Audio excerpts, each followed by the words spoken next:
అసలేంటి మహిళలు? తరతరాలుగా మహిళల మీద ఉంది నిత్యము.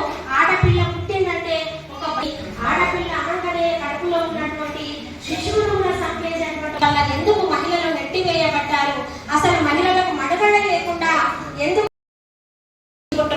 అదే తరుణంలో ఇవాళ ఆదిలాబాద్ జిల్లాలో 7వ మహాసభని ఇక్కడ ప్రారంభించుకొని మా యొక్క భవిష్యత్ కర్తవ్యాలని రూపొందించబోతున్నాం.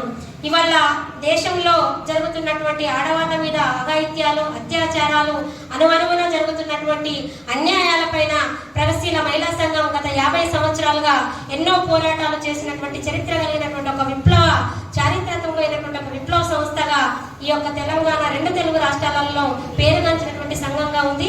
అట్లాగే గతంలో మద్య నిషేధం కోసము పెద్ద ఎత్తున పోరాటం చేసినటువంటి సందర్భం కూడా POWకి ఉంది.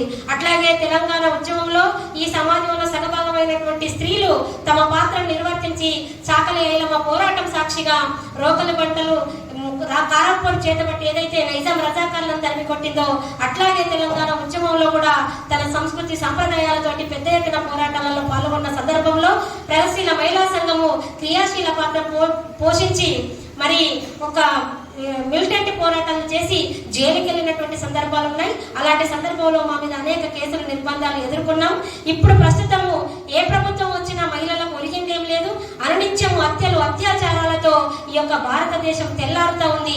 హత్యలు, అత్యాచారాలకు ప్రధాన కారణమైనటువంటి మద్యం నిషేధించకుండా, డ్రగ్స్ నిషేధించకుండా, ఫోన్ మీడియాను నిషేధించకుండా ఈ దేశంలో మహిళలపైన అఘాయిత్యాలు ఆగుతాయనేటువంటిది అబద్ధంగా మేము చెప్తా ఉన్నాం. కాబట్టి ఈ అఘాయిత్యాలకు వ్యతిరేకంగా ప్రభుత్వాలు ప్రవేశపెట్టినటువంటి మూలాలు ఏవైతే ఉన్నాయో ఆ మూలాలకు వ్యతిరేకంగా పోరాడాలని చెప్పేసి ప్రగతిశీల మహిళా సంఘం POW పిలుపునిస్తాం.